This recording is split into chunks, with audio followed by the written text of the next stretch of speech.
Boa noite a todas e todos.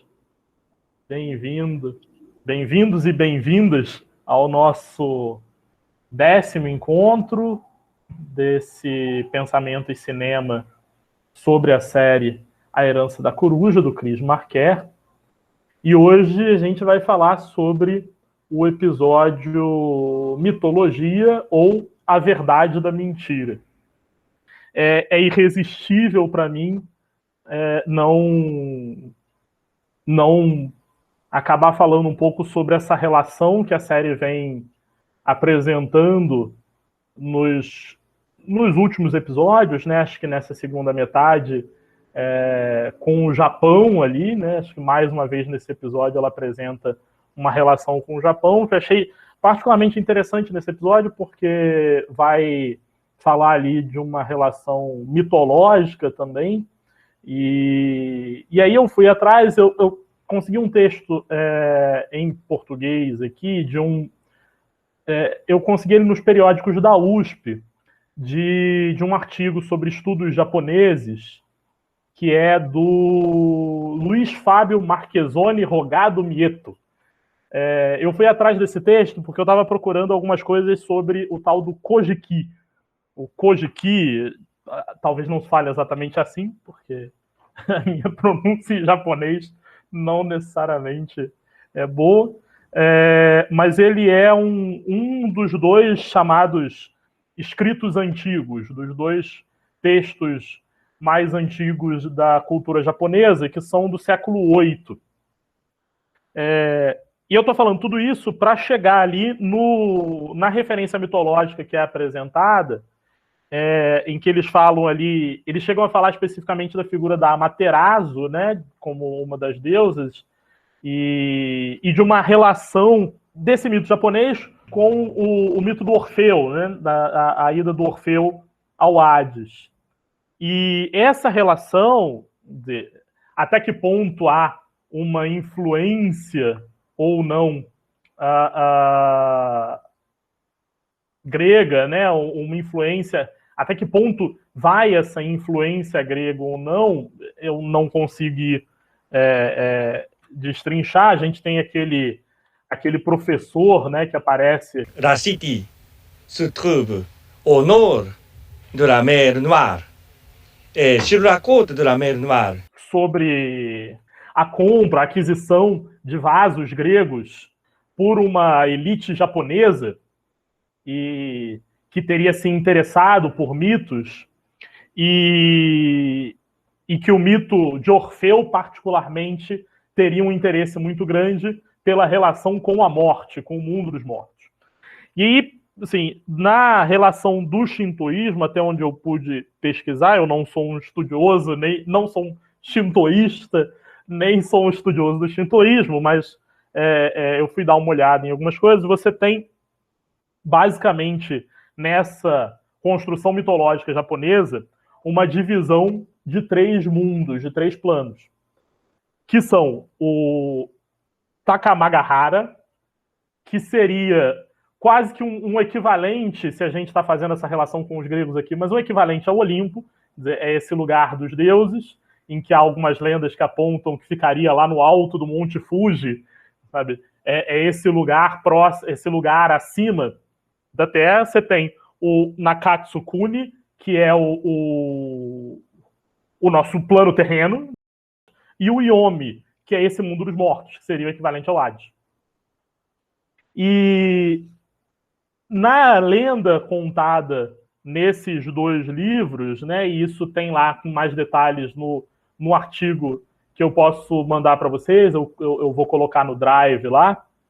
E nessa lenda, se vocês quiserem ler, não é muito grande, ele tem 20 e poucas páginas, e ele vai falar assim, você tem nessa construção, e há uma construção mitológica que vai apresentar ali o que é esse mundo, né, japonês, o que é o surgimento do arquipélago japonês.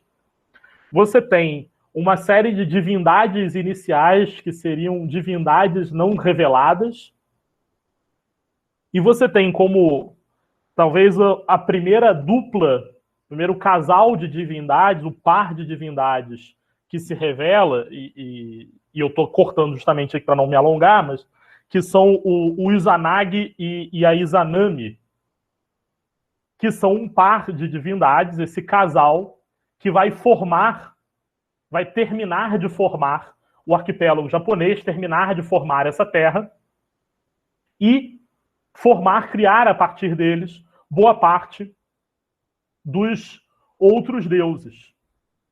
E aí eu queria só chamar uma atenção para um pedaço da lenda. Tem um pedacinho que está aqui no texto, tem um pedacinho já do livro, e se vocês procurarem, vocês vão encontrar em outros lugares essa passagem, porque eu acho que é uma passagem bem curiosa e divertida até, é que eles se encontram e eles descem desse Takamagahara através da ponte flutuante que liga os mundos e descem até esse mundo terreno e recebem um bastão celestial da onde caem gotas que formam a primeira ilha, e eles nesse lugar se observam, se admiram e falam um para o outro, e ela fala para ele algo como: meu corpo está completamente formado, mas há uma parte que parece inacabada e fechada,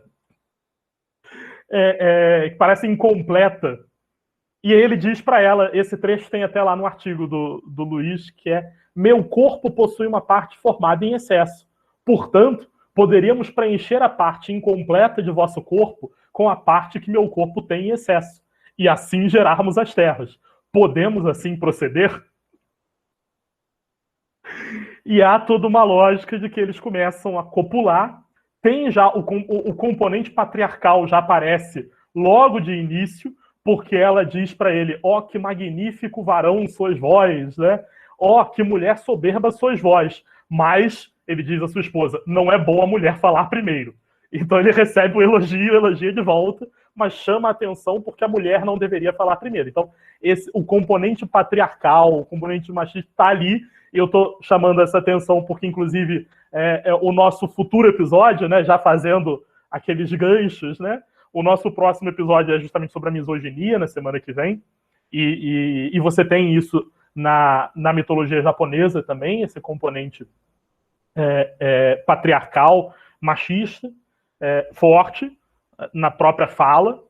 Mas, assim, para não me alongar muito, a lenda, que é a lenda que vai ser vinculada, né, que vai ter alguma possível similaridade com a do Orfeu, é que na sua cópula, na sequência de cópulas do casal, eles teriam gerado as ilhas que formam o arquipélago japonês e 35 divindades. Mas, quando ela estava prestes a gerar a divindade do fogo, ela se queima completamente e morre. Então ela é queimada pela geração do filho. E aí você tem o luto, né, pela perda da sua amada, do Izanagi, que resolve ir até o Yomi, ir até o mundo dos mortos, atrás dela, para tentar resgatá-la.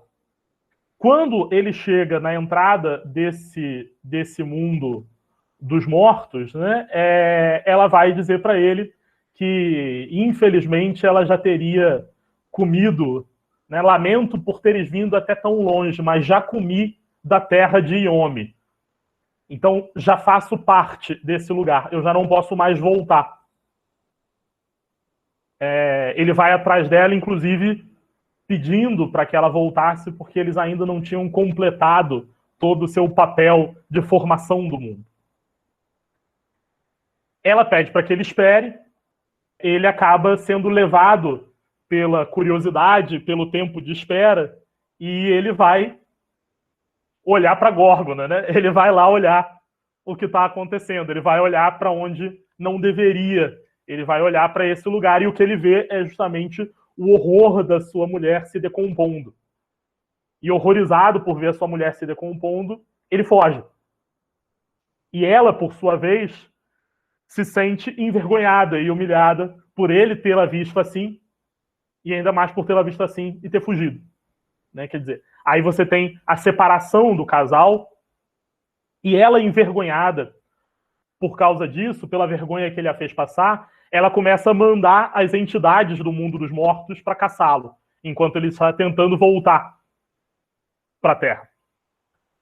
Nessa busca, e aí você tem várias etapas em que vão surgindo elementos, né? Vão servindo para falar do surgimento de elementos. Então ele tira coisas que prendiam o cabelo e joga uvas que prendiam o cabelo e joga para distrair as entidades, e essas uvas, ao tocarem no chão, formam videiras. Ele tira, agora não lembro se é fios de cabelo, alguma coisa que joga, que formam os brotos de bambu.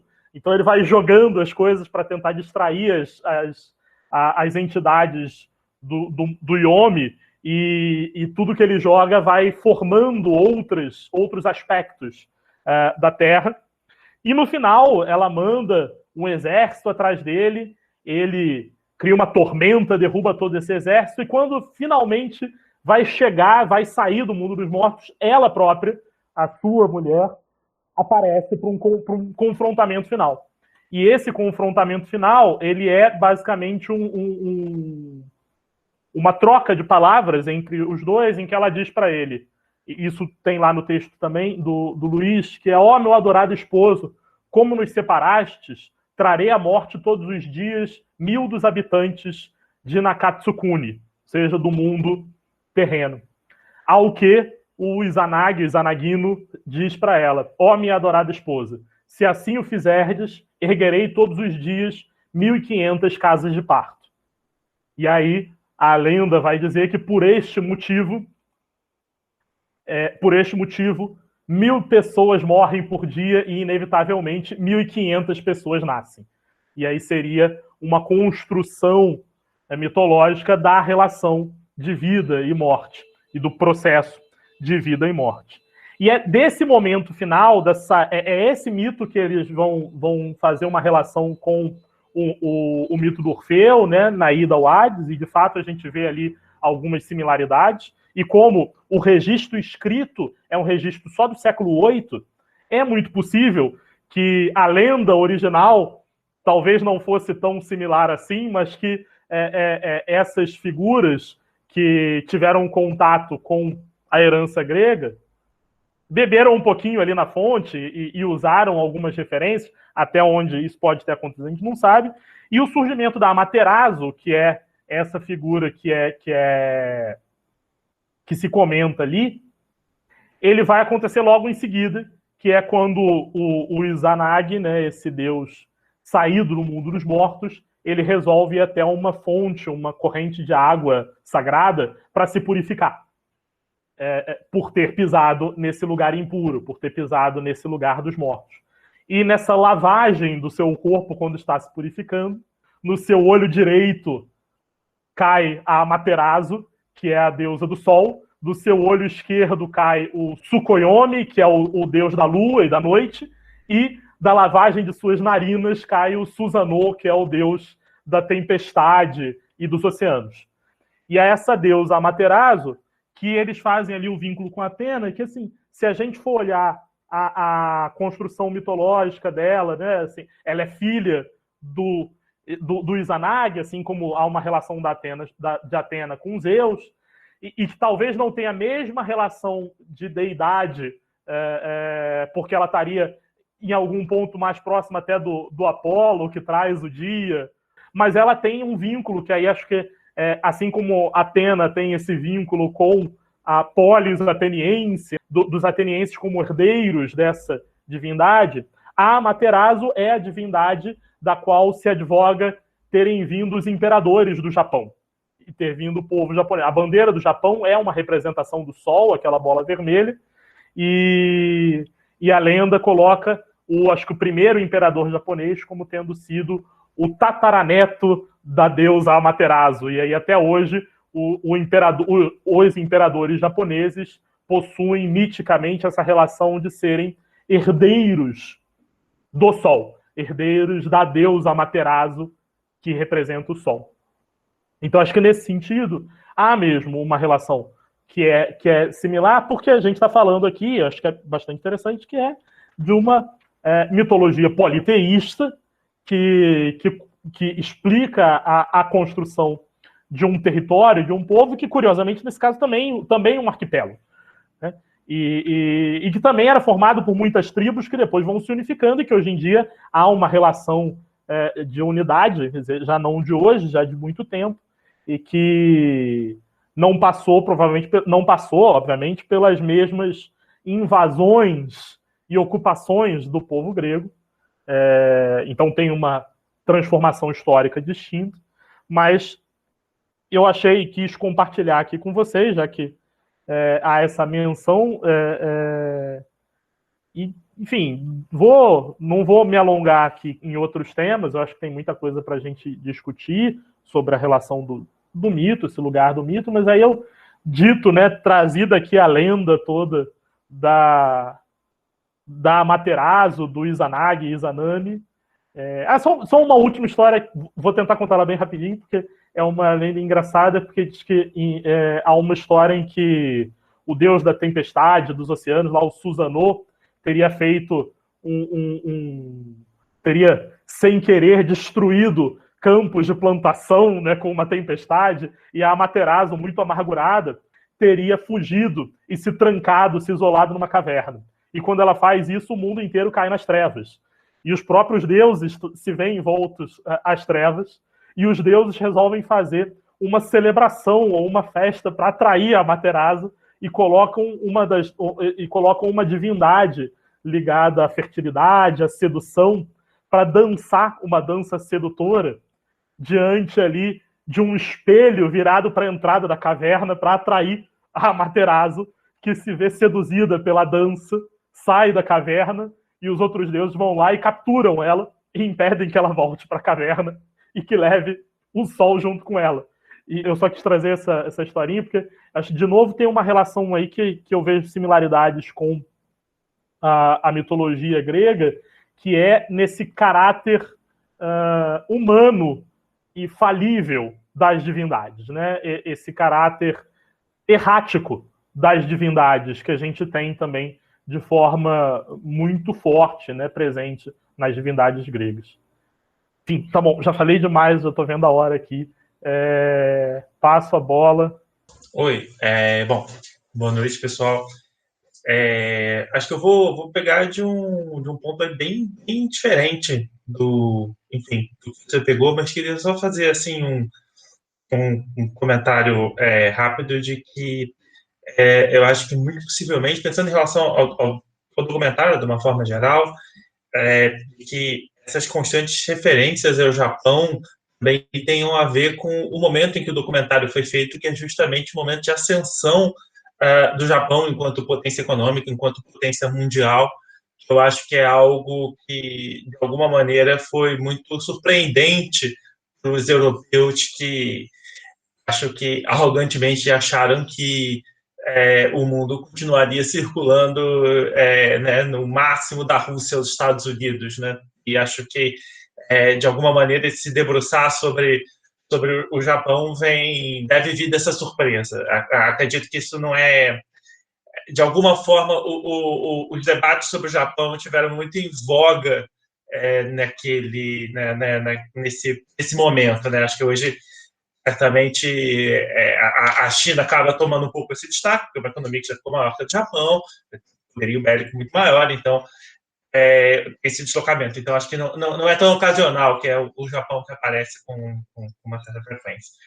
Mas isso enfim, eu estava pensando agora e, bom, acho que é mais um episódio, né, que tem muitos ganchos possíveis, muitas formas de pensar e acho que justamente por essa pluralidade de questões que vão aparecendo durante esse capítulo, eu fiquei pensando muito num historiador francês, o Paul Veyne, que insiste bastante sobre como, quando a gente olha uma outra sociedade, seja uma sociedade contemporânea, mas esteja num outro lugar do mundo, ou quando a gente vai olhar para uma sociedade do passado, a gente não tente imaginar que essa sociedade deveria ser profundamente homogênea, ou que todos os indivíduos dessa sociedade se comportavam da mesma forma.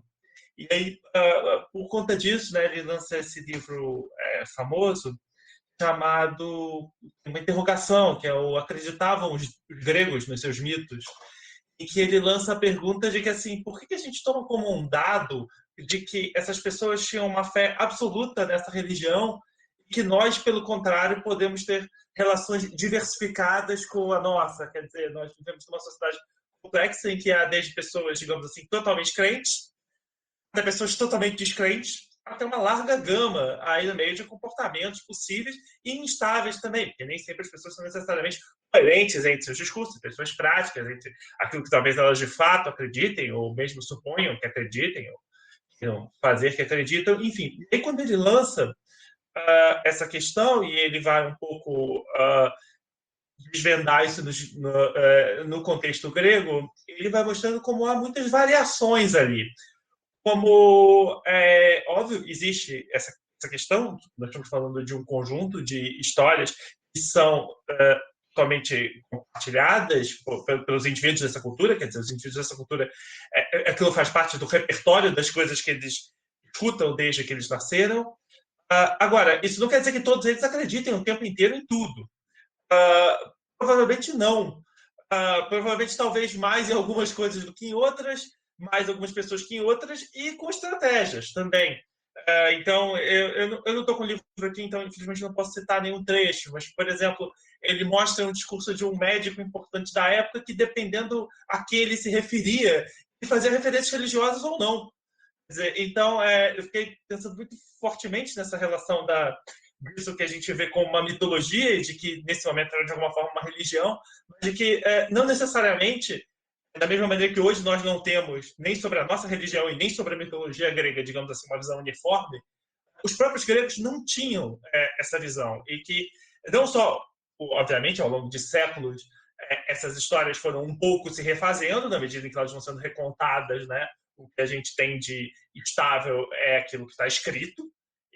Bom, aquilo não foi escrito exatamente no momento em que as histórias começaram a ser contadas, e certamente elas continuaram a ser contadas depois, elas não foram única e exclusivamente repetidas da maneira conforme estavam, seja no texto homérico ou em outros textos. Então, não apenas não é uma coisa, digamos assim, temporalmente uniforme, como não afeta da mesma maneira os cidadãos. Eu acho que isso isso é um ponto importante que eu acho para a gente pensar nessa relação entre herança cultural, mitologia e religião.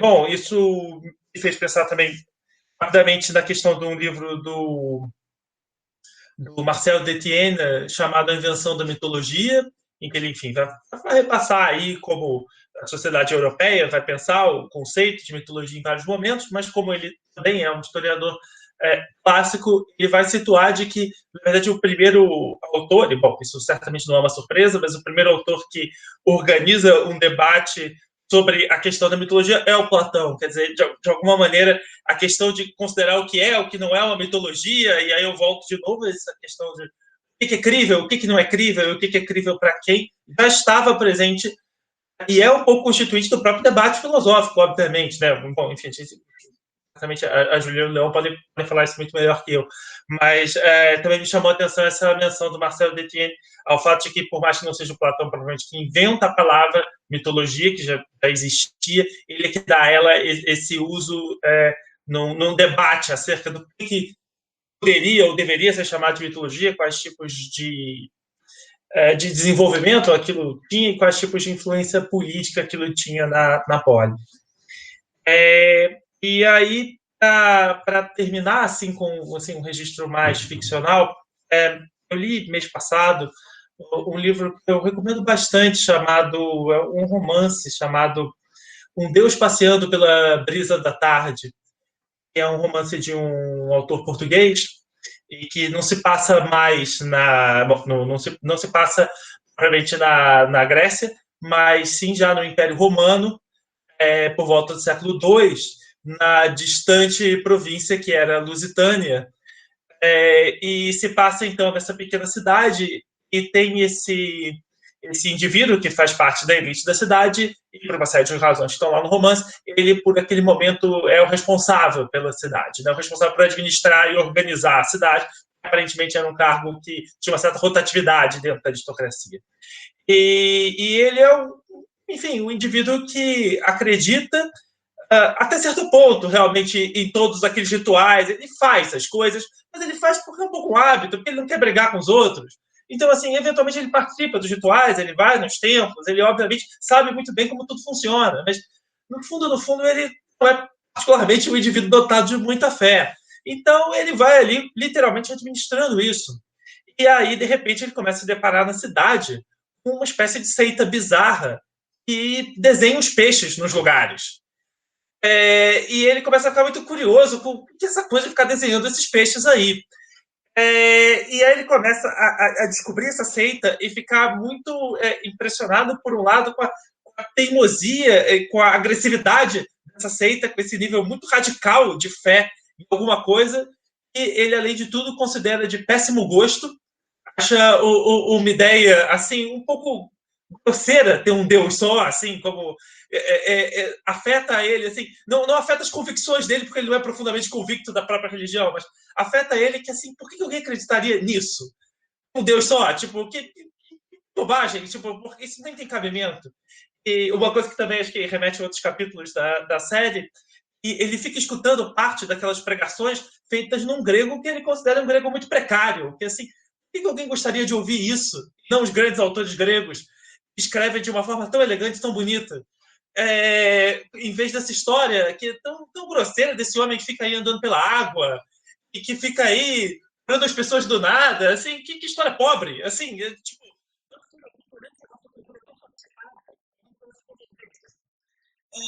enfim, o romance vai se dando em torno dessa relação que ele tem, onde ele está muito admirado, porque ele está intrigado com essa fé, realmente, uma evidência do que aquela televisão na final, uma coisa que para ele parece muito bacana. Muito bom, assim, enquanto a relação continua uma bobagem, você não vai passar, porque não tem como aquilo realmente convencer as pessoas. Entende? As pessoas ficam insatisfeitas por um tempo e às vezes acreditam em algo, vai passar. Enfim, e aí o romance, bom, não vou contar propriamente a história do romance, estou mais falando sobre a maneira como o personagem vai se posicionando, enfim, pela série de acontecimentos. Eu recomendo porque eu acho uma ótima proposta, um romance contemporâneo, romance foi escrito há uns 20 anos, mas acho uma ótima reflexão sobre essas questões e sobre também de pensar do outro lado, né? O que seria alguém imbuído dessa cultura, porque no documentário eles fazem a menção de como esse cristianismo precisou ser aceitável em termos gregos, né? Não só para se imiscuir, mas que de alguma forma ele também foi escrito em grego, mas o quanto ele poderia soar tão rude perto de isso que nós estamos chamando exclusivamente de mitologia, mas de que era uma cultura com muitos matizes e muito complexa, né?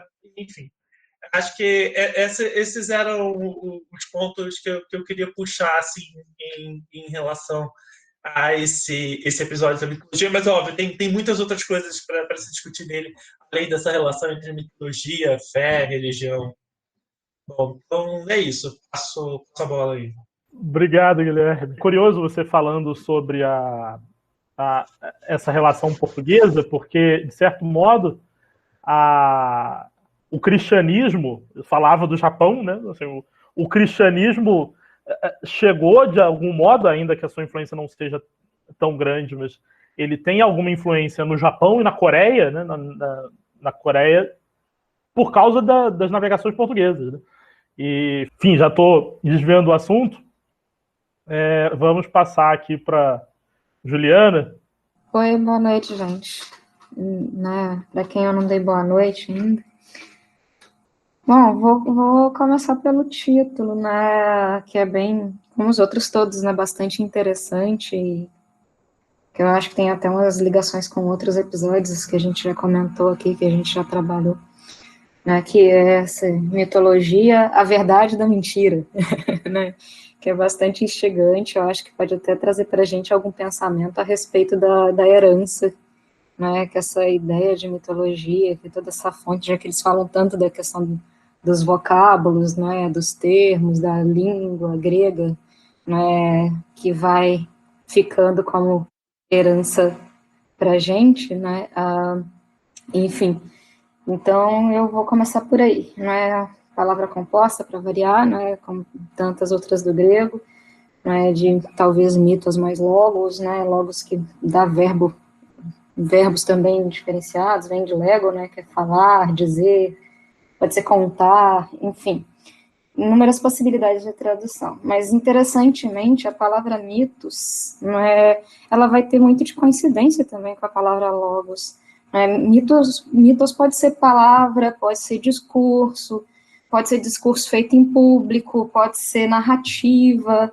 E interessante é que depois de Homero, né, pelo que... eu quero fazer uma retratação, eu falei um negócio, uma bobagem, né, devo ter falado várias bobagens, mas falei uma bobagem sem tamanho semana passada, e eu falei que o meu dicionário é limitado sou eu, né, enfim, tem nada disso, o dicionário é excelente, depois se vocês quiserem, eu tenho, posso passar para vocês o dicionário, que é um trabalho super do pessoal da Unesp, no dicionário online, esse dicionário ele tem uma versão impressa, mas a gente não acha para comprar mais, e eles têm um projeto que é de alimentar esse dicionário chamado Perseidas, e ele é online, gratuito, a gente consegue usar e é bem legal, assim, é claro que existem dicionários maiores, com mais referências, significados diferentes que a gente acha ao longo da literatura grega, mas, gente, né, eu não conheço melhor em grego e português, enfim, se vocês quiserem me falem que eu passo para vocês o dicionário, tá, o link para o dicionário. E interessante é que nesse dicionário, né, que é o que eu uso aqui para fazer nossas conversas, só quando eu não acho eu recorro ao Liddell Scott, a gente tem a indicação que só depois de Homero é que mitos vai ter esse sentido de uma narrativa, né, fabulosa, ficcional, né, uma fábula. E é interessante que ela liga ali até, né, ou uma narrativa fabulosa ou mentirosa. Então, né, eu fiquei pensando no comecinho lá do episódio que fala, né, antes a gente tinha com mito esse sentido de verdade, não sei o que, e hoje em dia virou sinônimo de mentira. Aí eles dão um exemplo da palavra, esqueci agora, uma doença, né, a mitomania, enfim, né, mas é engraçado que então a gente já tem esse significado também de algo, né, uma narrativa, né, fabulosa, né, não exatamente sobre coisas reais, também a partir de Homero. Então não é uma coisa tão, nessa relação com coisas que não são exatamente reais ou verdadeiras, não é uma coisa tão contemporânea nossa, embora aqui no Brasil, contemporaneamente, né, a gente tenha visto, e talvez venha uma herançazinha aí também, né, com as possibilidades do vocábulo, né, do termo, a gente tem visto muito, eu acho que é super propício, né, falar-se do jeito que se fala hoje em dia do mito, né, porque no sentido que é posto ali no começo do documentário mesmo, que é o de mentira, né, atualmente, de algo falso, né, enganador ali. Eu acho que tá, para nós aqui, para o nosso contexto, pensando nessa possibilidade de interpretação, tá ótimo aí, né. Enfim, né, e a gente tem essa outra palavra que vai compor, né, vai dar raízes aí para compor mitologia, que é o logos, que também tem esse sentido, né, de contar, em certo sentido, fazer... falar mesmo, de palavra, a gente já falou disso em outro episódio, foi no Logomaquia, inclusive, se não me engano, né, e eu estava pensando hoje, à medida que eu pensava sobre isso, eu lembrei de um texto da Nussbaum, eu posso deixar aqui para vocês também, eu estou até com ele aberto aqui, eu não tive muito tempo de voltar, né, para consultar nesse texto, mas é um texto que eu estava usando num estudo que eu comecei a fazer no ano passado, a respeito da psique, da alma em Heráclito. E como o Heráclito, né, tem um uso, vamos dizer, técnico, né, com uma concepção, ou vários usos do termo logos, ela vai também fazer referência ao Guthrie, né, que propõe os significados na história da filosofia grega que ele tem da palavra logos. Ela vai contar para a gente que nos primeiros textos, nos textos mais antigos, né, embora o uso desse termo seja, no começo, poucas vezes, né, se a gente tem um termo, se tem um uso mais ou menos coincidente nesses primeiros textos, é de história, né, story que ela coloca, não history, né, mas né, de uma consideração feita para alguém específico, né, algo contado, né, até no sentido de uma história sedutora, que desvia, até certo ponto, a atenção. Então, é engraçado essa junção dessas duas palavras para formar essa mitologia, né, porque, no fim das contas, né, são desenvolvimentos dos usos das palavras com o passar do tempo, e a mitologia vai dar nessa história, né, esse estudo das coisas que são fabulosas, como estou citando aqui o dicionário lá que eu falei para vocês, o Perseides, mitologia, relato fabuloso, maravilhoso, narrativa, né, e até chegar, né, em um sentido de ficção literária. Vou parar por aqui, tinha outras coisas que eu queria falar, mas eu vou parar por aqui, porque a partir de aí a gente tem aquela fala da Ionatos, que é interessante, né, pensando nesse sentido, porque ela vai começar falando justamente da poiesis. On est des grands bavards, on aime beaucoup parler en Grèce, c'est vrai, et puis c'est d'autant plus paradoxal que le mot poiesie, poésie donc, vient justement du mot pin qui veut dire faire. Et donc c'est l'inverse du verbe, puisque le verbe est vent, soi-disant, ou est abstrait, et poésie c'est ça, c'est faire. Et ça, moi, ça me fascine, cette espèce d'étymologie du mot poésie. A forma de pronunciar essa palavra em grego moderno, para mim, é uma coisa assim, que eu não assimilei direito.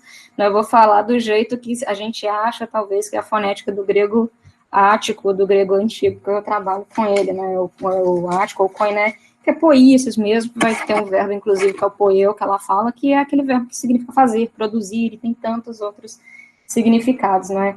Pode ser compor em versos, né, compor, então, os poemas, né, nesse sentido da composição poética, inventar versos e imaginar.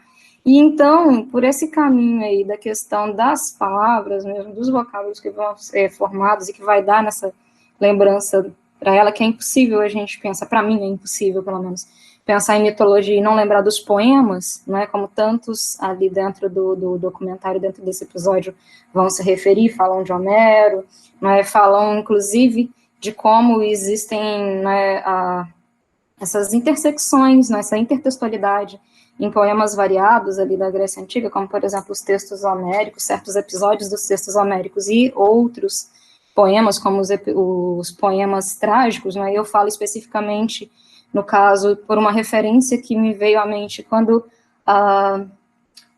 foi, se não me engano, o Castoriadis falava do canto 5 da Ilíada, mas na verdade é o canto 6º, que é, para mim, uma das partes mais bonitas, assim, que é bem uma parte focada nos troianos, especificamente, que é o que ele chama da despedida, né, e aí a gente tem essa conversa, esse sentido de uma palavra, de um falar, né, de um discurso mesmo, também são discursos, são proferidos ali, a gente tem esse sentido também do logos e do mito aí, talvez presente nesse episódio que ele menciona, e ao finalzinho do canto 6 da Ilíada, quando o Heitor, né, vai lá dar um puxão de orelha no Páris para ele voltar para a guerra, que ele tinha saído, né, ele tinha sido tirado, na verdade, e não queria voltar para a guerra, Heitor vai lá falar com ele, e ele, depois de falar com o Páris, convencer ele a voltar para a guerra, ele vai procurar a Andrômaca, né, e aí é quando tem aquele encontro que o Castoriadis descreve ali, ele chama de uma despedida da Andrômaca, em relação ao Heitor, uma despedida do Heitor, né, e quando ela fala de todos aqueles,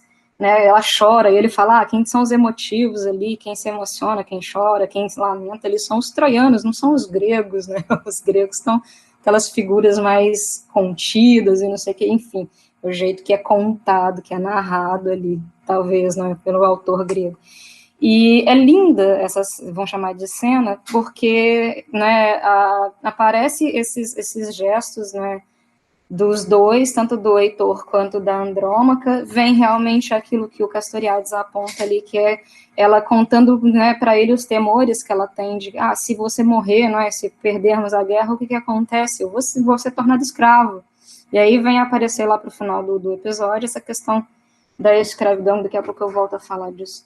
Mas, né, é super bonito, inclusive ele menciona a forma como o Heitor estava trajando a armadura, né, e com aquele elmo assustador, né, tem aquela crina, um facho de pelo de cavalo, né, que deixa o Heitor maior ainda, né, e o Astyanax, que é o filho deles, ele chora, ele não quer, ele tenta pegar o menino chora de medo, e isso os dois sorriem, o Heitor e a Andrômaca, porque era isso mesmo que era a intenção, né, era meter medo ali, né, com aquela figura toda, tanto que os gregos, quando estão no campo de batalha e vem aquela figura do Heitor com o elmo todo, né, armado ali, é uma coisa atemorizante, é horrível, uma visão que mete medo, põe todos os corações a tremer ali.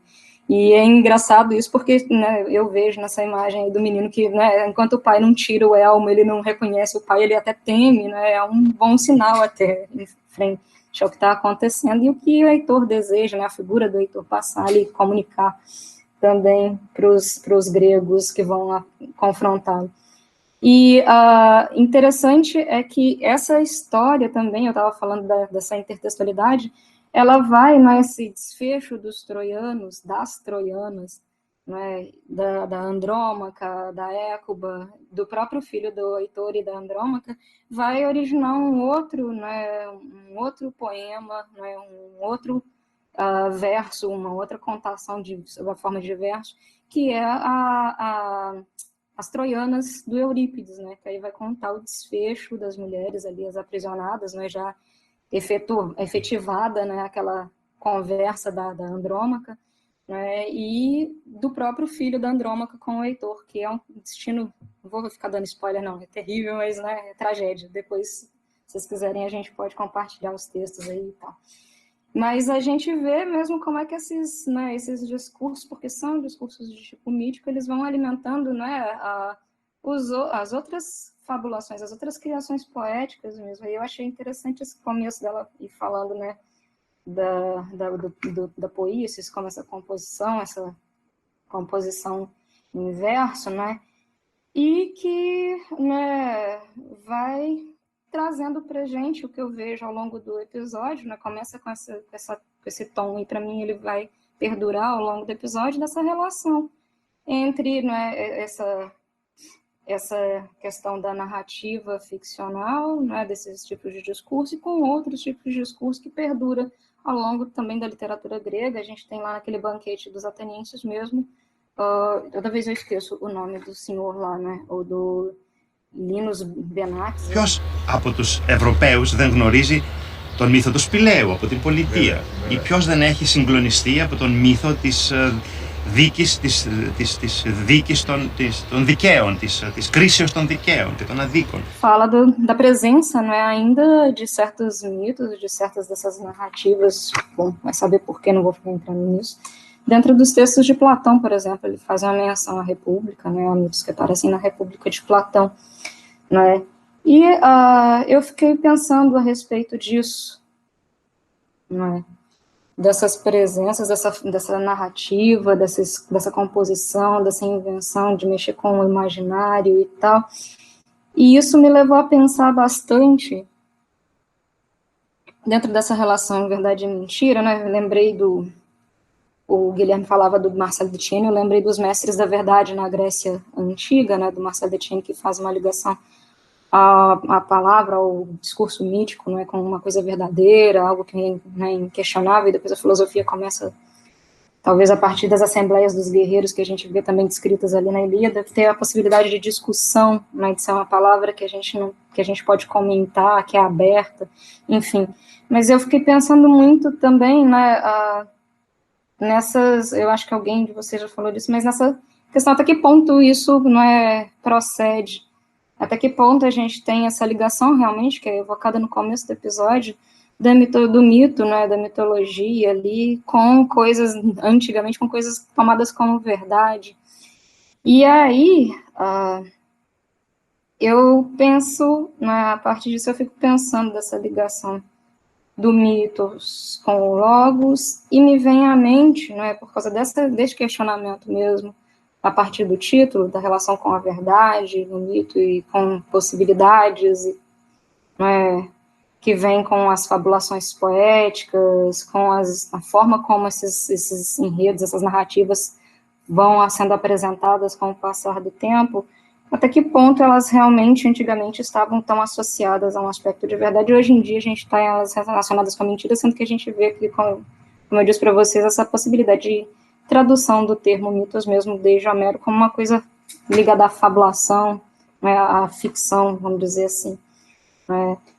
E isso me leva lá para a fala do Steiner, a fala final do Steiner, que eu achei muito interessante, né, sobre a possibilidade, né, pensar essa mitologia, o mito, como essa possibilidade que a gente tem de contar histórias, né, de falar, né, de propor essas histórias como até uma saída, né, uma forma de salvação.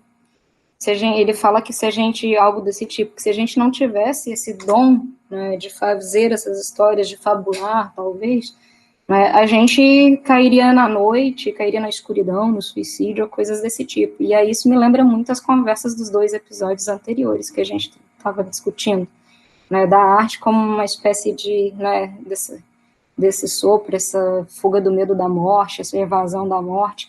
Pensando de novo aqui, falando lá do Homero, né, essa possibilidade mesmo de eternidade num determinado sentido, né, de perpetuar certas coisas, né, para a posteridade, né, lembrando do Aquiles. Interessante que o Aquiles, ele mata o Heitor, né, e antes ele tinha dizimado a família inteira da Andrômaca também, né, e ela 2 vezes ela é, né, privada de família pelo Aquiles, enfim.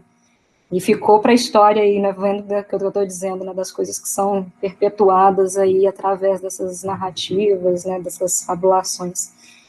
E eu achei interessante, voltando à fala do Steiner, que ele diz que esse dom salvador que a gente tem de contar histórias, né, que salva o homem, que dá esse, talvez, esse ponto de alento para a gente na existência, né, que nos tira do suicídio, como ele diz, também, né, ele coloca como o mito como uma, aí tomando naquele sentido, talvez, mais de verdade, daquilo que, né, a gente talvez, nos manuais, né, seja contraposto ao discurso filosófico, que é aquele caráter mesmo inquiridor, pesquisador, questionador. Ele fala que ele é uma espécie também de conter esse dom questionador, né, e talvez a gente tenha aí uma ligação maior com essa ideia do mito, né, com aquele caráter de verdade inquestionável que a gente aprende nos manuais e por aí vai.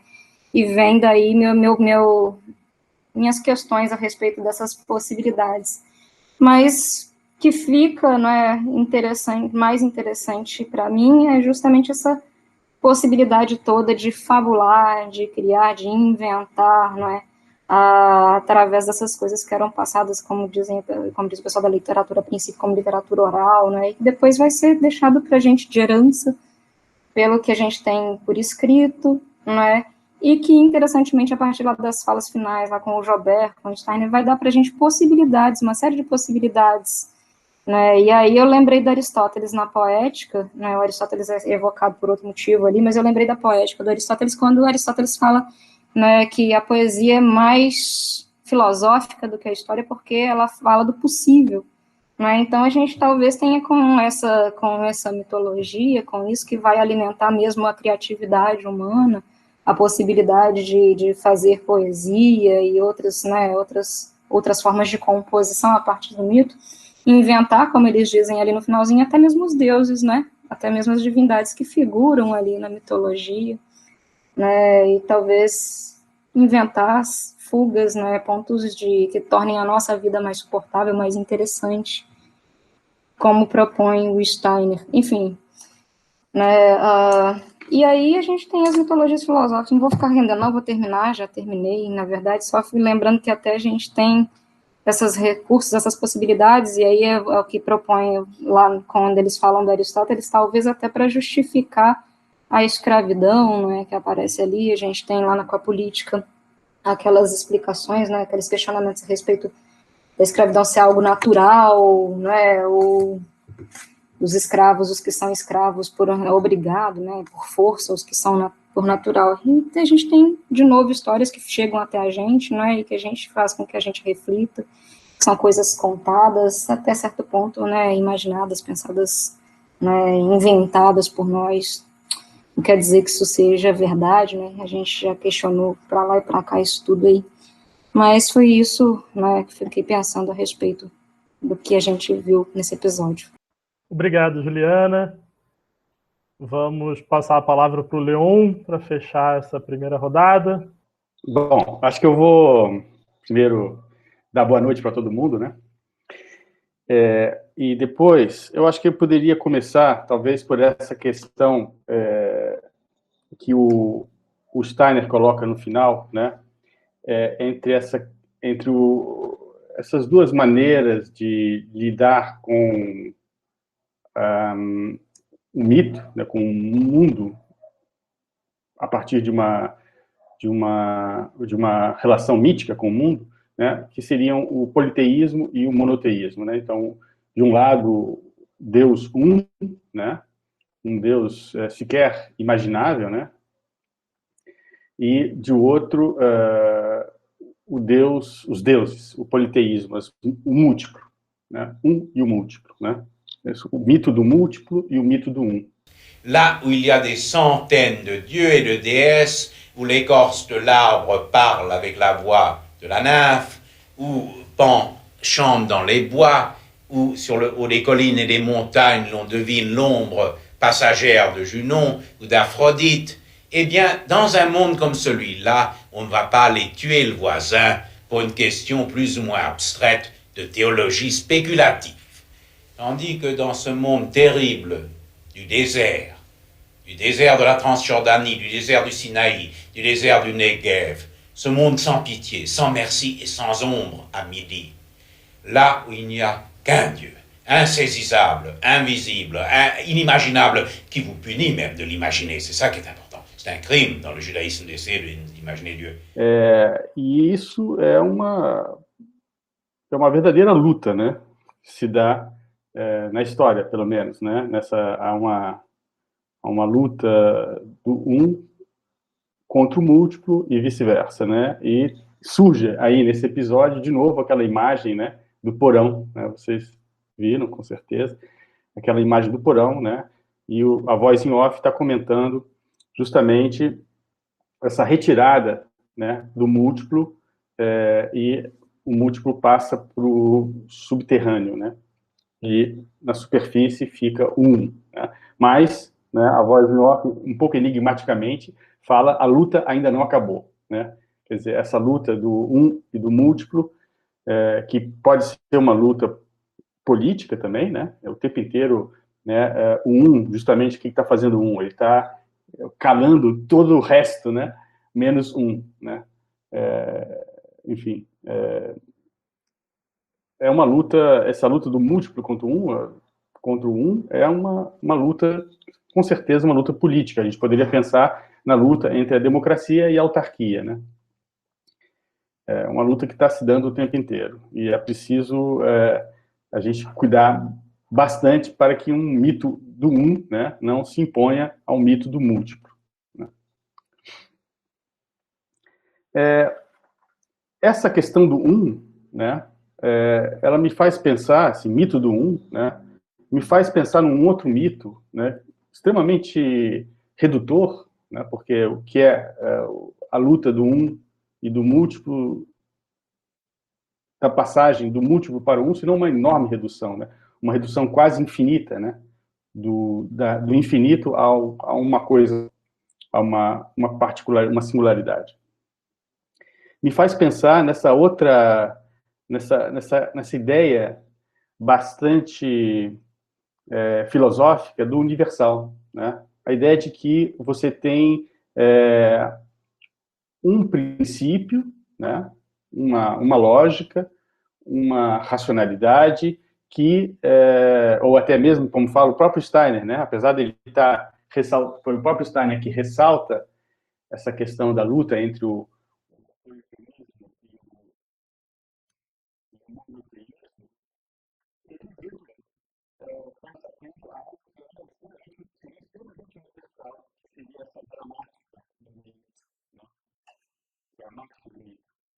essa gramática do mito, que seria esse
de alguma forma, porque realmente os mitos sempre sempre levantam questões, né? Mesmo uma criança, né, quando é contada, né, que Adão foi o primeiro homem, bom, isso coloca questões. Né? Como assim que é o primeiro homem? Não tinha papai e mamãe? Enfim, sempre o mito, ele não esclarece tudo, né? Ele coloca, ele suscita também, né? Se ele é fruto da potência da imaginação, ele também lugar de colocação de novas questões, né? Ele não suspende o questionamento, né? Ele deixa em aberto muitas questões, né? Mas eu estava falando dessa ideia de que haveria, né, uma gramática do mito, né? Isso estaria, talvez, eu acho que isso faz um pouco referência à teoria linguística do Chomsky, né? De que você tem, né, uma espécie de gramática originária, universal, de novo, né? Uma única gramática para todos os seres humanos. Enfim, o Steiner toma isso como uma gramática do mito, ou seja, a nossa potência de imaginação, se eu estou traduzindo um pouco, parafraseando um pouco essa ideia, ou expandindo ela um pouco dentro dessa lógica, a gente, diante digamos, do desconhecido, do enigmático, do misterioso, e frente a todas essas nossas inquietações, a potência da imaginação dá uma resposta. Agora, essa resposta, ela segue uma espécie de gramática universal, a gramática universal do mito, de tal maneira que os mitos farariam sempre essa mesma gramática, estariam sempre seguindo essas mesmas regras. E, de alguma forma, você encontraria, então, as correspondências, né, entre o Oriente e o Ocidente, né? Até essas diferenças que nós estamos lidando aqui, o que a gente está o tempo inteiro retomando, né, entre, por exemplo, gregos e troianos, diante da gramática universal, essas diferenças se desfazem. Então, diante da diferença entre os deuses, no politeísmo, existiria um monoteísmo, né? Uma ideia de que um princípio único daria a razão de toda a produção mítica, né? De toda a potência da imaginação, toda a potência da imaginação se expressaria de acordo com certos princípios, com certas regras que seriam essa gramática, né? Então, acho que aí se esconde, né, uma espécie de monoteísmo, né? Uma espécie de valorização do universal, que é uma postura filosófica, mas não a postura filosófica única, né? Há filosofias do múltiplo, óbvio, né? Da diferença do múltiplo. E eu acho que é aí que tem essa questão, né? Essa questão dessa ida ao Japão, né? Essa ida ao Japão é uma ida que não nos leva a outro lugar, né? A gente vai ao Japão reconhecer mesmo. Ένας από τους συνεργάτες καθηγητής, από τον οποίο πήραν συνέντευξη και πολλούς άλλους, είναι ένας Ιαπωνέζος καθηγητής, ονόματι Yoshida. Και στη συνέντευξη αυτού διάβασα το εξής, για μένα αποκαλυπτικό. Vai reconhecer no Japão, né, lá no mais oriente do Oriente, né, no extremo Oriente, o grego, o elemento grego, né? Aquilo mesmo que se dá na Grécia, se daria no Japão, né? Tem até a ideia de uma importação, né, via essa curiosa região que seria a Sítia, né? Και λέει ο Yoshida, το λέει ο ίδιος, ότι οι μύθοι ξεκίνησαν, οι ελληνικοί φτάσανε στην Βόρεια Θάλασσα, από τους Σκύθες φτάσανε ως την Κορέα και από την Κορέα πέρασαν στην Ιαπωνία. Μια διαδρομή τερατώδης, η οποία όμως διατηρεί ως τις λεπτομέρειες ακόμα. Sítia, não sei como é que fala em português essa região, que fica acima do mar Negro, isso, a palavra mesmo do Yoshida. Vous savez que la City se trouve au nord de la mer Noire. Et sur la côte de la mer Noire, il y avait un grand nombre de villes grecques, n'est-ce pas? Et par l'intermédiaire de ces villes grecques, les anciens Grecs avaient des relations commerciales très suivies avec les Scythes. Et les rois Scythes aimaient les objets grecs et surtout les vases portant des images mythologiques. Et on trouve ces vases grecs avec des images mythologiques, un grand nombre dans les tombeaux des rois scythes. Bom, eu acho que não gostaria de falar mais, acho que tá bom assim, a gente pode dar sequência à nossa discussão. Obrigado, Leon. Eu tinha ido olhar em português, eu achei como Scythia mesmo o termo. Então, que é desse lugar mencionado. Mas quero só me coloquei aqui para abrir o debate, para dizer que estamos abertos a intervenções. Bom, deixa eu então fazer aqui um comentário rapidinho em relação a isso que o Leon acabou de dizer, porque justamente pensando nessa questão de encontrar o mesmo no Japão, e de alguma maneira me parece que isso é uma forma de escapar do fato de que não tanto o passado mitológico do Japão necessariamente precisa ser próximo ou não dos gregos. Isso provavelmente depende muito do ponto de vista. De alguns pontos de vista, como o Gustavo mostrou, sim, tem paralelismo. Certamente de outros vai haver diferenças também. Mas é a inquietação do quanto o presente do Japão e o presente da Grécia e o presente da França e o presente do Brasil estão todos se carregando para um certo mesmo, né? Para um modo de vida único e aí sim quase para um mito único, né? Ou pelo menos para um conjunto único de mitos que se repetem em todos os lugares, né? Pensando também nessa questão da mitologia, aquele livro famoso do Roland Barthes, né? Descrevendo como a cultura de massa já estava ali embrenhando uma série de mitos próprios na sociedade francesa, mas a questão é que não só na sociedade francesa, na verdade, na francesa, na brasileira, na japonesa, né? Quer dizer, durante o presente é cada vez mais difícil conseguir, de fato, ser grego, troiano ou de qualquer outro lugar, né? A gente vai ficando um pouco afastado das nossas capacidades de diferir, né? Então, acho que de alguma forma é um movimento político perigoso procurar um passado parecido, no sentido de que ele pode nos seduzir a afirmar que não é à toa, então, que esse presente está tão parecido assim, né? Como se isso fosse não tão inevitável assim, né? Não precisava ser, né? Ou não precisa. Acho que nesse sentido é bem interessante aquelas imagens que aparecem de fachadas arquitetônicas de prédios misturando as colunas. La crédulité se porte toujours bien dans nos villes. Le sacré se porte moins bien. Em construções modernas, porque algumas ali me pareceu até que algumas seriam nos Estados Unidos, mas de fato tem um quê de um pastiche dessa herança grega que foi se ampliando e que eu fiquei esperando ele chegar lá na loja da Havan, sabe? Com as suas colunas, ou no Templo de Salomão lá, sabe?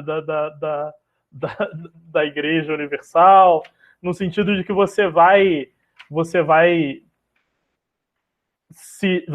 esses elementos vão sendo absorvidos de algum modo que eles já não carregam mais significado para aquelas pessoas que os aplicam, né? Teve esses dias, acho que foi o meu xará lá, o Gustavo Lima, que fez uma live que eu vi o pessoal sacaneando, fui olhar a imagem, que de fato parecia que estava fazendo uma live na frente da loja da Havan, porque a casa dele, ele fez do quintal, e a casa dele tem aquelas colunas esbranquiçadas com aquele triângulo em cima, de algo que vai se perdendo, né? E cujo elemento de manutenção ele vai sendo completamente reorganizado. E aí eu volto para um ponto que eu colocava lá no episódio da democracia, dos primeiros episódios, de como, falando em mito, né? De como esse mito dos Estados Unidos e da América como a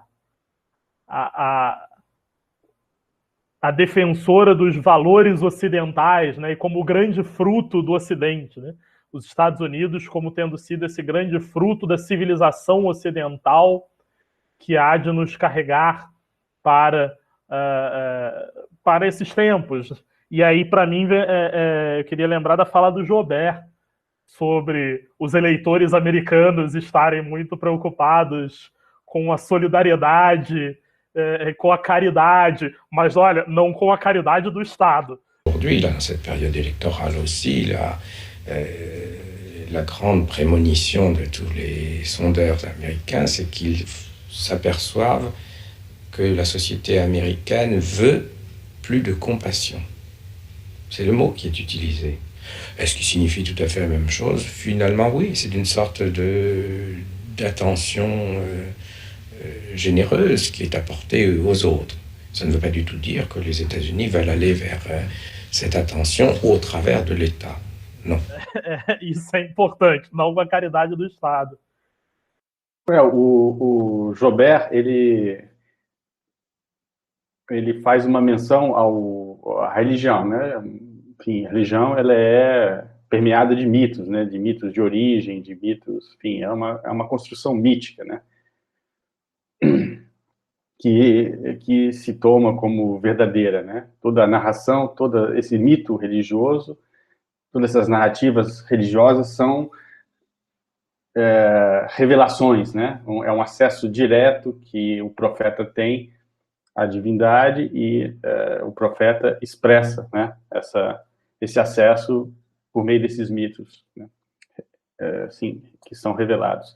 E ele coloca justamente o papel que a religião tem, um papel político e social que a religião tem, né? Justamente a gente vê hoje em dia a importância que a religião tomou, justamente porque o nosso mundo carece, né, de alguma maneira, a nossa realidade social carece, talvez, desses dois elementos que estariam no âmago da religião, que é a caridade, né, e o comportamento justo, né, o justo comportamento.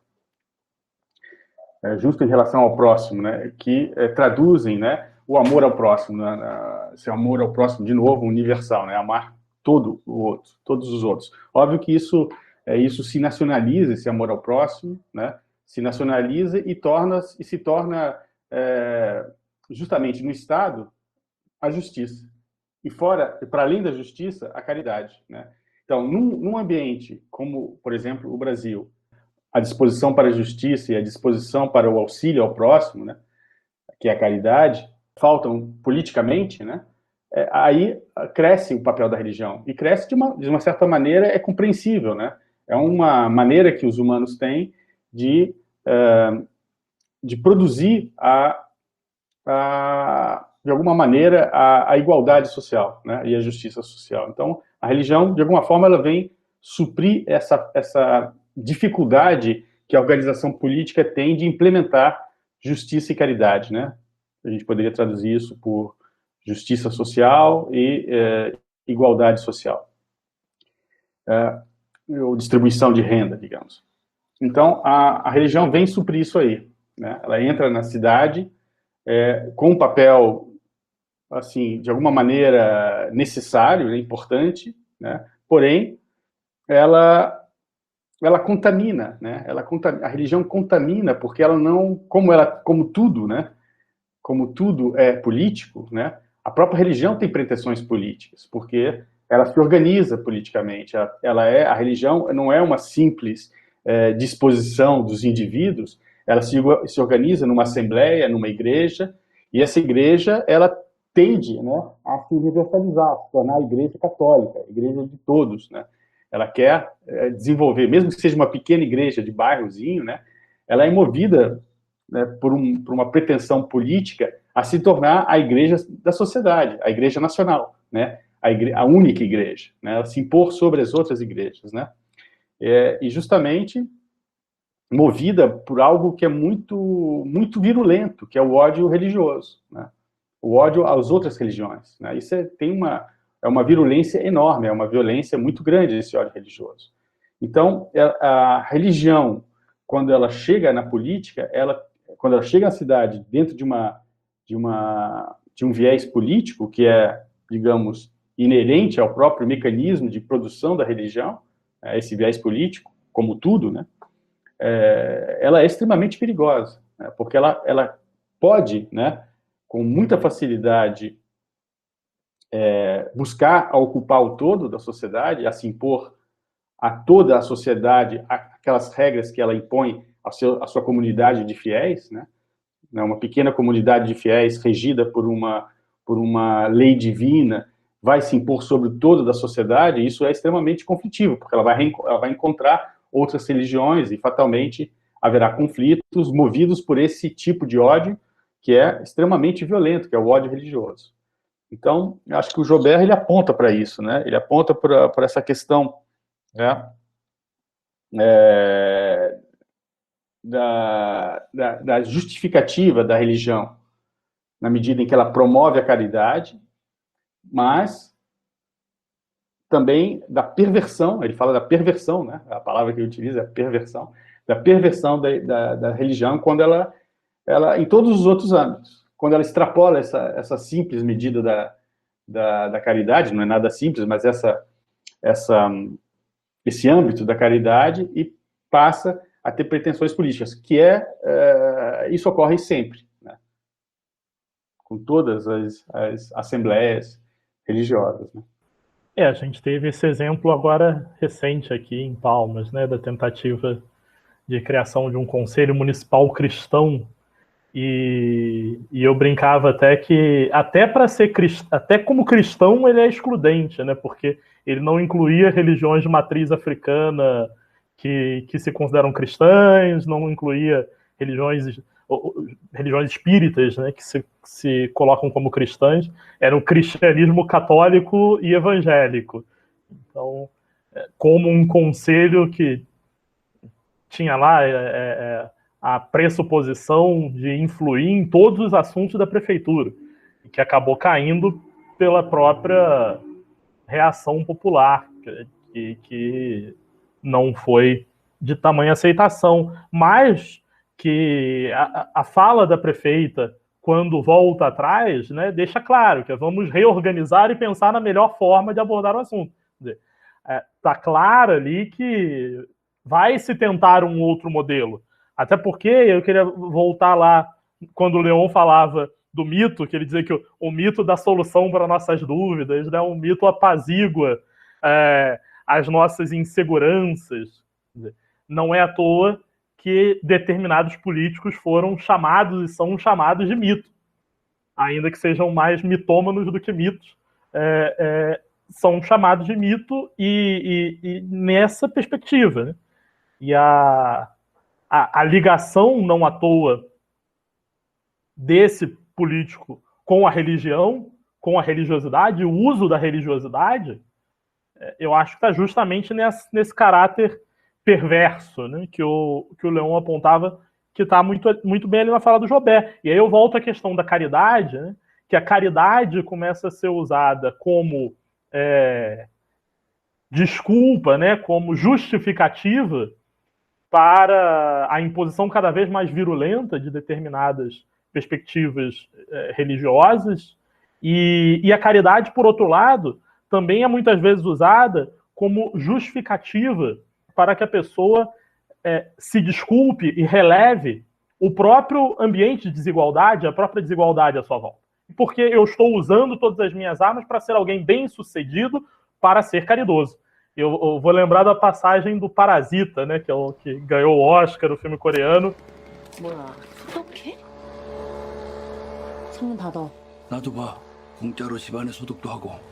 Quando a mãe da família da família de trabalhadores lá fala que a dona de casa da elite era uma pessoa muito caridosa, né, muito bondosa, muito caridosa, e a mãe dos trabalhadores fala que assim, é muito fácil. Se eu fosse rica desse jeito, eu também seria muito bondosa. Então, há muitas vezes essa inversão. Eu falava acho que uma conversa até com o Guilherme, né, que era o Abílio Diniz, ganhou quase 1 hora num jornal um dia desses, para poder falar da grande quantia que ele estava movimentando para empréstimos para pequenos empresários. E quando eu fui pegar lá a quantia para ver, e você compara a quantia perto da fortuna do Abílio Diniz, era algo como 2%, que não era nem levantado por ele sozinho, era levantado por ele junto a outros grandes empresários. Então ele, junto a outros grandes empresários, estava ali movimentando algo perto de 1%, 2% do que seria a sua fortuna para empréstimos, e com isso ele estava ganhando toda uma hora num jornal ali, com grande benevolência dos apresentadores, exaltando a sua figura. Então a Juliana brincou aqui, né, do velho ditado de boas intenções, o inferno está cheio. Acho que a fala do Joubert, para mim, ressalta muito isso, essa análise do Leon também, enfim. Só para constar que, de acordo com a versão dele, né, viria do fato de que ele é muito branco e ele era chamado de palmito. Então, assim, e isso é interessante porque e aí isso teria virado mito só com o tempo. E isso é interessante porque de todas as reflexões que a gente possa fazer sobre mito, nenhuma pode ter nenhuma relação com o palmito. Isso faz parte da ópera bufa do Brasil, essa relação entre mito e palmito. Eu só queria acrescentar isso porque, assim, isso quem diz é o próprio. Eu acho, de fato, essa a dimensão mais inacreditável do grotesco de uma coisa que é tosca, enfim, até nos seus termos é tosca. Talvez, como meu apelido de infância, dada a minha canela, ser branca, parecido com parmito, era um dos apelidos meus, talvez esquecendo o par, que também sou parmeirense, e me chamam de mito. Eu queria chamar a atenção daquele momento que o John Winkler vai falar sobre o modo dos gregos, né, discutirem. Well, I think that my whole career in studying classics was changed by going to Greece. And by seeing how it is that people argue on the streets, how they confront each other with a certain kind of controlled, agonistic spirit. Hysteria. It's on the verge of hysteria, but it's also very controlled. It's a constant putting forward of manliness, because it's always men to men talking in the conversations that I saw, that I've never seen anywhere else. And I suddenly realized this is the format under which Plato's dialogues were being conducted. Há uma questão ali que eu acho que está para além da Grécia. Há um ideal do próprio Mediterrâneo, né? Essa piada, essa brincadeira da verborragia, da discussão em altos volumes, é muito feita, por exemplo, com os italianos, especialmente da Sicília, né? Com os turcos, com os gregos. E se você for pensar, de certo modo, eu queria só ver o que vocês acham de um... Eu fiquei pensando nisso, vendo o episódio, de um certo mito, para usarmos a palavra do episódio, de um mito que se constrói, né, com a ideia de que a exaltação das emoções, né, o Leon falou que é muito comum no barzinho carioca. Tô com uma conta de R$75 aqui. Alguém dá mais? Vamos lá, 75. 45,50? Aqui, ó, 45,50 cara de preto aqui, ó. 52. Ó, 52 tá bom. E você e sua esposa, hein? Alguém subiu? 60. Aí, ó, 60 da cara de paulista lá atrás, é 60, ó. Tem dole uma, dole duas, fechado pro cara de 60 lá atrás. Porra, eu tô te falando, vem com o chefe aqui, é tudo nosso. Fechou, amigão. Pô, tô te falando, pô. De um mito que se constrói também muito de que haveria um modo mais puro, racional, intelectual, educado e ideal de se comunicar, em contrapartida ao que seria esse modo bárbaro, esse modo de virulento, que é algo que eu acho que foi muitas vezes expressado, especialmente em relação a países nórdicos, anglicanos, saxões, a fleuma britânica, né, a contenção de emoções, a frieza alemã, sempre como um caráter positivista, algo visto como superior até, de certo modo. Queria só jogar isso na roda, ver como é que vocês enxergam isso. Quer dizer, dos americanos, por exemplo, em relação à latinidade, né, de que assim, esses latinos que se abraçam, se beijam, que ficam ali expressando emoções, né? como algo rejeitável. Tem essas relações agonísticas, né? Enfim, o cara fala daquilo, parece como que remetendo a alguma coisa que haveria até na polis grega, de novo, uma continuidade que é extremamente questionável, é muito mais o que o Gustavo falou, é muito mais um ethos, uma maneira de ser, assim, própria talvez ao Mediterrâneo, né, aos povos do Mediterrâneo, mas acho que a gente pode encontrar isso em vários lugares. E, agora, em relação, você pega, por exemplo, o que acontece nos círculos filosóficos nos Estados Unidos, né? É extremamente agonístico, né? Eles estão sempre comentando uns aos outros e ficam naquela discussão, mas muito civilizada, né? Sem muita, em princípio, né? Talvez haja também, né? Acho que eu me lembro, tem uma conversa do Wittgenstein com um outro filósofo, esqueci o nome agora, acho que tem uma gravação em que há uma espécie de uma emulação mais física, né? Um combate mais quase chega ao físico, né? Acho que pode acontecer também, mas no círculo filosófico dos Estados Unidos há bastante agonia, né? Bastante disputa de ideias, e estão sempre se comentando e debatendo e brigando, enfim, mas de uma maneira bem civilizada, entre aspas, né? Eu não sei até onde isso realmente nos leva a essa polêmica, né? Essa agonia pela agonia, assim, também. É uma coisa meio bastante agonia, me dá bastante agonia, né? No outro sentido da palavra. Eu lembrei das comédias do Aristófanes, né? Quer dizer, e é sempre uma coisa que a gente coloca, né? Quase que depois de tudo, na imagem que a gente faz dos gregos, né? Justamente porque, obviamente, ali tem uma dimensão de grosseria, de mau gosto, muito, muito explícita, né? Agora, só que aquilo também faz parte daquela cultura, então acho que sim, certamente essa imagem que você trouxe, certamente ela vem um pouco carregada, né, desse imaginário do norte da Europa, dos Estados Unidos, esse Mediterrâneo sempre, né, com disputas sempre tão calorosas. Mas, do outro lado, eu um pouco gostei da imagem de pensar aqueles diálogos platônicos que poderiam não necessariamente ser tão plácidos assim, né? Acho que isso, assim, teatralmente, pelo menos, eu gostei da imagem de alguém que pudesse estar falando com um outro nível de ênfase, que é uma coisa que nos diálogos das peças do Aristófanes, os personagens não têm nenhum problema de debochar agressivamente dos outros, né? Realmente, fleuma não há ali, né? Isso acho que pode ser enfim, acho uma forma de imaginar, né? Não tem muito como saber, eu acho. Não sei se é algum tipo de estudo que desse conta desse comportamento mais corrente, digamos assim, dos modos de entonação, mas certamente é uma coisa que também é decisiva, o entendimento dos textos, né? Pensar, afinal de contas, como as pessoas falavam aquilo, né? Mas isso é uma coisa que para a gente vai ficar muito mais na imaginação, né? Muito difícil ter qualquer ideia mais concreta sobre isso. Eu não sei, se a gente falar contidamente, não demonstrar essas emoções, né?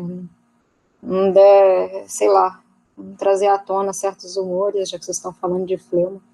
Se isso é sinônimo de civilização, de ponderação, eu tô lascada, né? Tô perdida, porque eu gesticulo, eu erro, eu dou risada de mim mesma, então tô perdida, né? E eu não sei, eu achei engraçado o Leon falar, porque da questão das discussões nos Estados Unidos, as discussões filosóficas, eu não sei, eu acho que as discussões muitas vezes são bem acaloradas em vários lugares. Eu até queria perguntar para ele, porque meu primeiro orientador relatava que nos tempos que ele passou pela França, assistindo palestras, falas lá, chegava até a ter umas discussões mais quentes, assim. Eu não sei, nunca vi, mas eu já vi aqui no Brasil mesmo, né, num momento bastante solene, as pessoas discutirem, assim, alguém falar, não tem isso aí que você está falando, não, as outras pessoas abriram o livro lá naquele ponto, falar, tem sim, não sei o quê, e, né, e na indignação aí a outra pessoa, saiu uma proposta contrária, a outra virar, não, mas aí essa aqui é minha briga com fulano e tal, então assim, né, eu não sei até que ponto, né, sei lá, será que a gente tem toda essa possibilidade mesmo de ser contido, assim, nos discursos, não gesticular.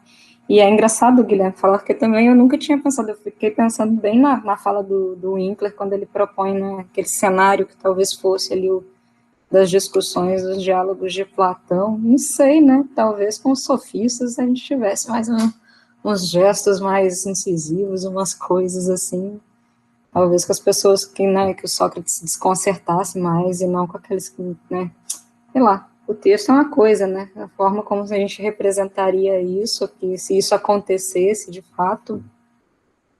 Eu falei das colunas esbranquiçadas lá da Havan, né?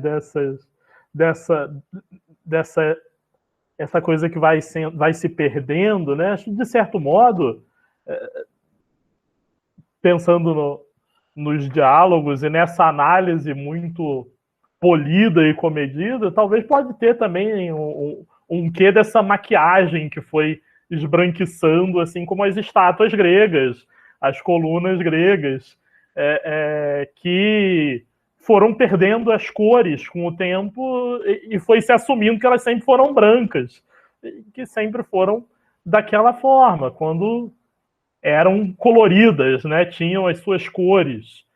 E a Juliana falou aqui as colunas gregas e a Estátua da Liberdade da Havan. A Estátua da Liberdade, por exemplo, é um caso curioso também, porque ela não era verde. A Estátua da Liberdade era dourada. E ela foi ficando verde por causa do musgo. E eles assumiram a cor verde. Mas você tem gravuras do início do século XX que mostram a Estátua da Liberdade dourada ainda. Quando ela foi construída, né? Timóteo está falando que ela era de cobre. É isso, ela era de cobre, se eu não me engano. E ela tinha um tom dourado. Só que isso foi pegando musgo, foi enferrujando, né? E foi se transformando e se assumiu essa cor. Como as coisas vão se modificando, né? Eu acho que assim, no imaginário de qualquer um, a Estátua da Liberdade é verde, mas se você for pegar ela na sua origem, ela é dourada, ela é nessa cor de cobre meio dourado. E aí é uma referência muito recente, até se a gente vai comparar com o que eram as estátuas gregas, em que de fato a gente não tem registros muito específicos de como elas eram, né? Mas que você tem ali estudos que apontam para estátuas bem coloridas. E acho que talvez uma das referências melhores da antiguidade aí com os romanos, né, e não com os gregos, são as ruínas de Pompeia, né? Que aí você teve alguns muros preservados com as pinturas da época, por causa da lava vulcânica. E aí você tem cômodos bem coloridos ali nas ruínas de Pompeia. Só falar de uma imagem, né? Eu acho uma imagem que me comoveu bastante. Ele estava falando estava se comentando sobre o templo de Delfos. A câmera ia subindo, né? Primeiro, uma pedra ocupava a totalidade da tela, ela ia subindo e por trás dessa pedra você via as colunas de pedra, né? Depois havia uma inversão e você via por trás das colunas esse ambiente mediterrâneo fantástico, meio do alto, né? Uma pequena folha que crescia entre as pedras, uma pequena planta que crescia entre as pedras. Sei lá, eu achei uma imagem bastante interessante. Você tem razão, é uma imagem muito bonita e um movimento também que eu acho que é nesse momento também da câmera subindo, acompanhando as escadas, né? Quando você falava desse caminhar, da construção dessa história. Então, acho que nós não discutimos muito o episódio em si, né? A construção do episódio em si, mas acho que é mais um episódio muito bem construído, amarrado pelo Marquer em termos de imagem, de como ele faz o diálogo entre esses interlocutores, né?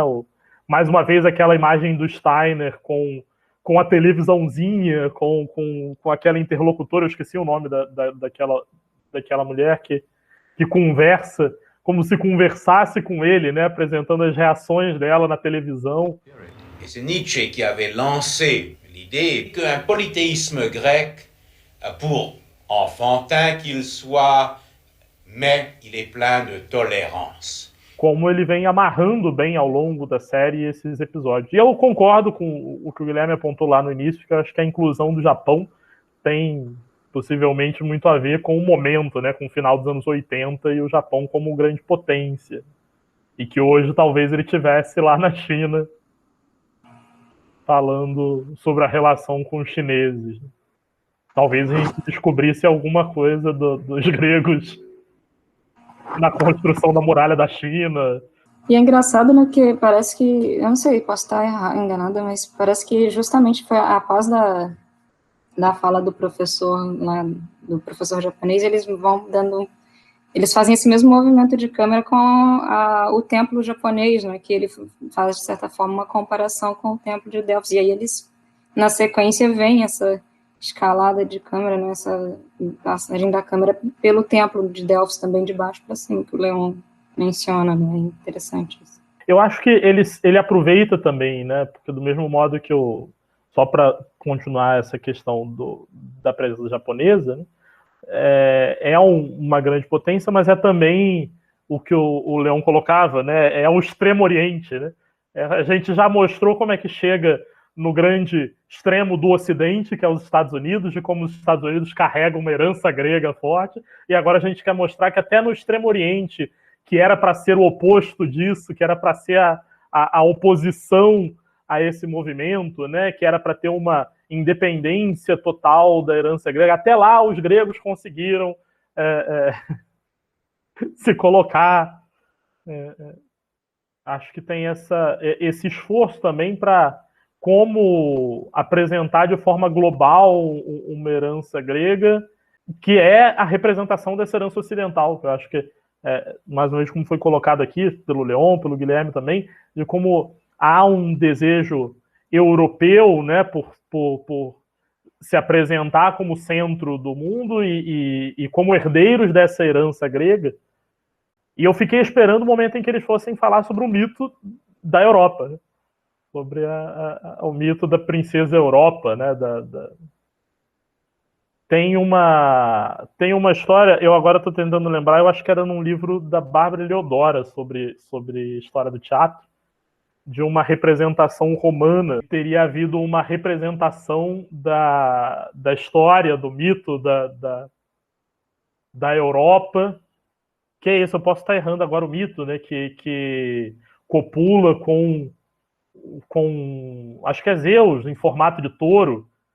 E enfim, a história é que eles teriam colocado uma mulher condenada no palco com um touro e dado um jeito lá do touro estuprar essa mulher condenada para fazer a representação do mito diante do público, né? Nesse contexto ali de apresentações artísticas que estavam conectadas com as disputas de gladiadores, com os duelos. Então, nesse mesmo contexto, teria havido uma representação do mito de Europa com um touro mesmo no palco e uma mulher condenada lá para representar. Isso parece que era comum no teatro romano, era até uma coisa que eu discuto quando estou falando sobre história do teatro, que aí, por que eu acho importante fazer essa ponderação, porque é mais um exemplo, e ali um exemplo muito próximo, dessa apropriação que a gente vem falando tanto aqui dos elementos, né, de como essa herança grega ela vai se perdendo e se reencontrando e buscando novos significados, e que, de certo modo, o teatro para os romanos não tinha o papel político que tinha para os gregos. Ele tinha um papel de entretenimento, e na busca por um entretenimento cada vez mais apelativo, né, chegou-se a esse modelo em algum momento em Roma em que as mortes eram não só eram encenadas, como eram colocadas pessoas condenadas para morrer dentro dos espetáculos. Est-ce que la Grèce a porté beaucoup d'attention à son prochain? Il y a quand même quelques esclaves là-bas, non?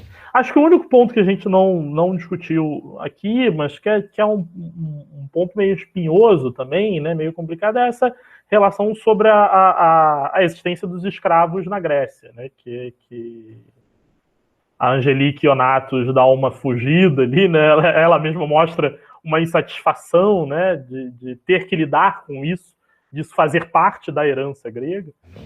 Moi, ça m'a toujours troublé cette histoire-là, oui. Ça m'a toujours troublé cette histoire d'esclave. Não há o mesmo tipo de vínculo dentro do que se coloca como escravidão na Grécia, que era muito mais uma escravidão pelo dever, né, pela derrota, pelo subjulgo. Não é exatamente o mesmo vínculo que a gente viu no processo escravocrata nas colônias americanas, né, nas Américas, que aí você tinha um subjulgo de um povo e de uma raça, né, e a ideia dessa raça toda sendo colocada como inferior e desumanizando a raça para justificar a sua escravização, mas a gente vê ali nas declarações já essa questão, né, a colocação de que se tivéssemos máquinas eficientes, não precisaríamos de escravos, né? Essa justificativa econômica que aparece ali no discurso. Até Platão quase se tornou escravo, né? Ele escapou por pouco, né, da escravidão. Quer dizer, era uma questão circunstancial que poderia ocorrer para todo mundo, né? No Brasil, por exemplo, era impensável, né, um português ou um brasileiro branco se tornar escravo. Isso não havia essa possibilidade. Então, é de outra ordem, né? Mas é engraçado porque tem realmente, como eles assinalam ali, essa discussão, né, de quem tem uma alma, né, que é para escravo, né, que é escravo por natureza e tal, né, a gente tem essa possibilidade, como ele propõe ali. Eles sinalizam as duas, na verdade, né, essa questão de até um rei poder se tornar escravo, que é o que ele ilustra com a questão, quando ele está falando lá do canto 6 da Ilíada, né, com a preocupação da Andrômaca, né, do destino dela, do filho, etc. Mas a gente vem com isso, essa questão de ser questão ontológica também, sinalizada dentro da filosofia ali, que ele propõe com Aristóteles, apesar dessa discussão ali, que eu fui procurar e eu não encontrei no Aristóteles exatamente, também não tive tempo de procurar satisfatoriamente aquela definição que ele dá ali, segundo ele, parece uma leitura marxiana, não sei se vocês sabem responder isso, mas é interessante porque lá na Política, no livro 1, Aristóteles vai fazer essas discussões a respeito, né, de por que algumas pessoas, né, são escravas, e tem inclusive uma descrição que eu já estudei um pouco mais, né, que eu saiba desses assuntos, que fala do escravo mesmo, ele descreve o escravo como um instrumento.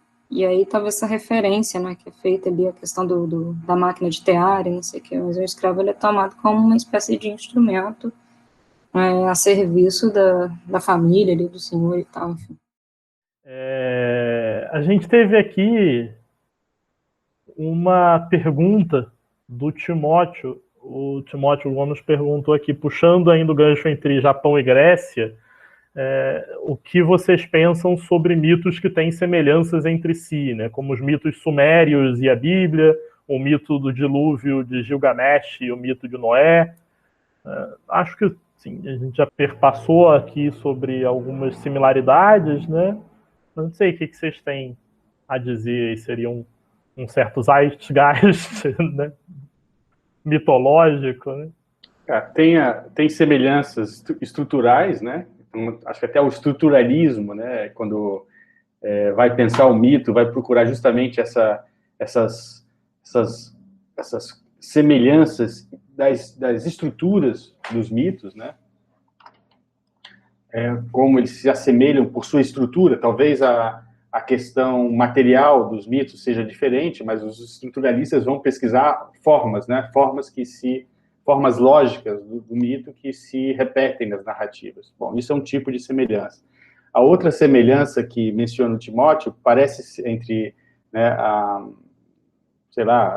Babilônia, Sumério, né, e Noé e os mitos judaicos, talvez é uma semelhança de proximidade, né? Quer dizer, estaria ali um mito bebendo no outro, né?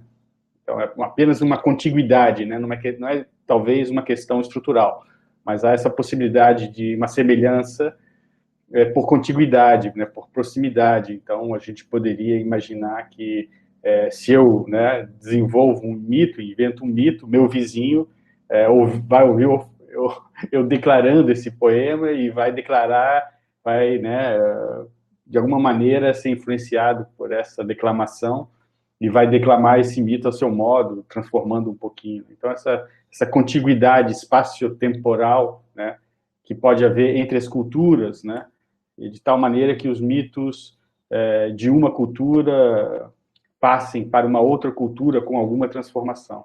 É sobre isso que o Leon falou, inclusive, voltando sobre a mitologia grega, a gente tem alguns apontamentos dessas semelhanças desses mitos gregos com mitos próximos orientais nesse livro aqui. O Gustavo estava falando do mito da Europa, eu fui dar uma olhada e esse livro, né, pelo menos no começo aqui, não é que eu tenha lido ele todo, mas nos mitos, né, de origem, ele faz essa comparação dos gregos e próximos orientais, assim, bem interessantes.